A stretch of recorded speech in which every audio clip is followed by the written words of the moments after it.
Disclaimer: all stories told may not be complete works of fiction. Some may have some ties to real-world events. The creaking you may hear in your attic, or the pounding I sense in your chest. This is a tie-in to the world of Riff-Off. Viewer discretion is advised. You have been warned, dear listener. SPROUT'S Storybook, Episode 3, Thieving and Forgery. Narrated by Takimu. We start with a glance back into the present day of Riff-Off. This is a frantic-looking scene beginning to unfold, the shack door bursting open as Sprout was just about to recount another tale to his microphone, his face souring as he was once again interrupted before his recording. A familiar face seemed to appear in front of the fauna-covered man in a large panic. Sprout, big brother! There's been a thief around town, and we gotta figure out who! They stole the chicken that crosses the road, and they stole my joke books! You normally know what to do? Oh, well, I hear you're not the biggest fan of chickens. Have you got any idea of the species? If there's multiple people, perhaps? Maybe even a pattern of objects they're stealing? What they steal has been nothing but random. All we know is they've left feathers at each scene all scattered around. They steal the most random things. Well, leave it to me then. I have somewhat of an idea of who, or maybe what we're dealing with. Do you mind letting me deal with this? Sure, big bro. I'll be off then. Call me if you need me. As the plant man said that, he would put on his nice beige coat, escorting his sibling out the door in a polite and yet rushed manner. He followed not too long after he trekked out a few miles to the outskirts of the hills by the main town. The man, surrounded by plants, would search for the small opening in the third hill across, sliding through into the strange cave which he hadn't visited since the bird left the nest. We zoom in our feathery thief for just a moment. I wonder what I should steal next. Ooh, those golden tickets are shiny. They would look amazing on my wall. Or maybe Cheska's violin. I have always wanted to learn to play.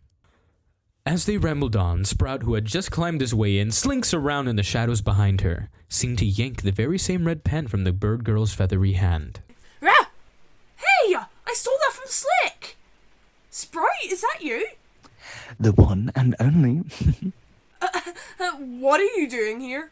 Don't you see I'm busy plotting, doing evil bird things and such, as evil thieves do? Sure. I'm a normal functioning human being, and totally not a plant creature sent to Earth to potentially eradicate the human race and conquer this planet. Not buying it, huh? Well, wait, what? Alien race? Oh, that's a long story. Anyways, I came to this very lovely established, well, more like a cave, but this is still a den in which you are what, hired to steal, or maybe for your own gain? I steal for no rhyme or reason at all. It's all about endorphins. When I see something I like, I take it. It's that easy. Hey, have you got anything shiny on you? And on another note, why are you here?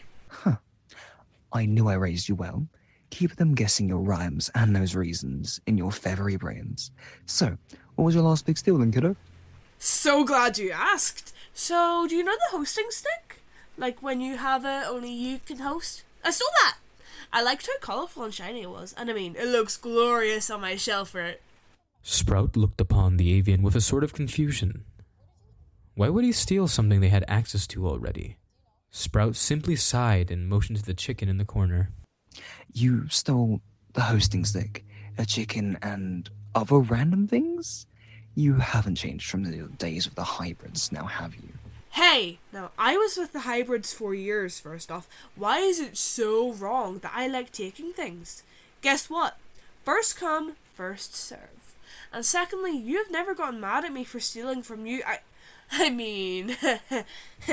Well, I'd usually care, but you still the least needed things from the household, like cups of sugar or my really, really bad mugs for tea. But I'm not here to scold you for stealing from me.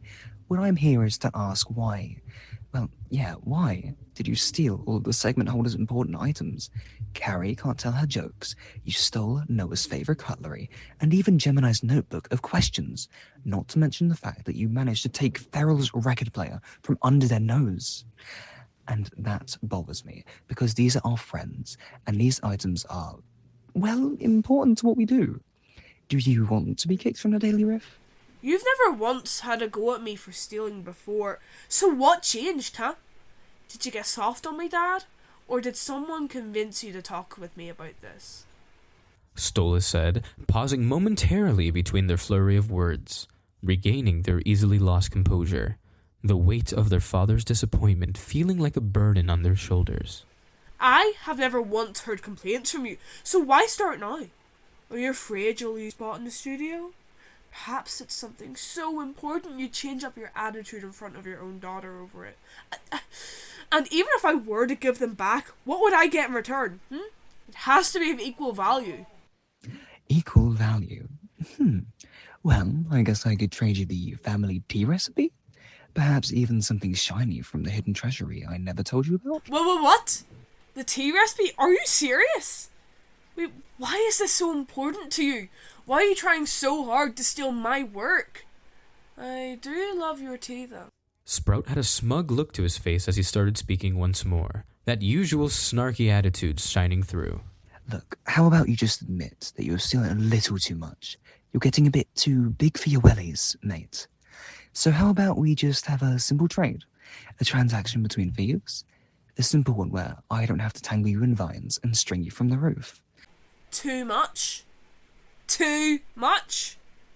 So I steal too much, but you don't own too many tea bags, Such a double standard, and the people I steal from have never darkened my doorstep to complain anyways. So why should I care? Okay, look, Stolas Leia Sproutinson, what I mean is, you don't steal from those close to you. Have you learnt nothing? Carrie comes around to the shack for family dinners, and she's your auntie. The segment holders are all members of our community and friends. You really disappoint me. You'll never be invited back to those weekly dinners if you keep this up. Do you not remember when Carrie forgot to use my genius joke in her segment? Totally sounds like community to me. And those weekly dinners, you nor anybody caters to my needs of eating raw meat. You all know cooked meat is bad for owls, but none of you care. Oh, none of us care, you say? Carrie included your joke in the next week after that, and even credited you. Not only that, but if you noticed, whenever it's my turn to cook for you, I cook vegan meat alternatives. Perhaps instead of feeling sorry for yourself, you should maybe feel grateful for the people around you.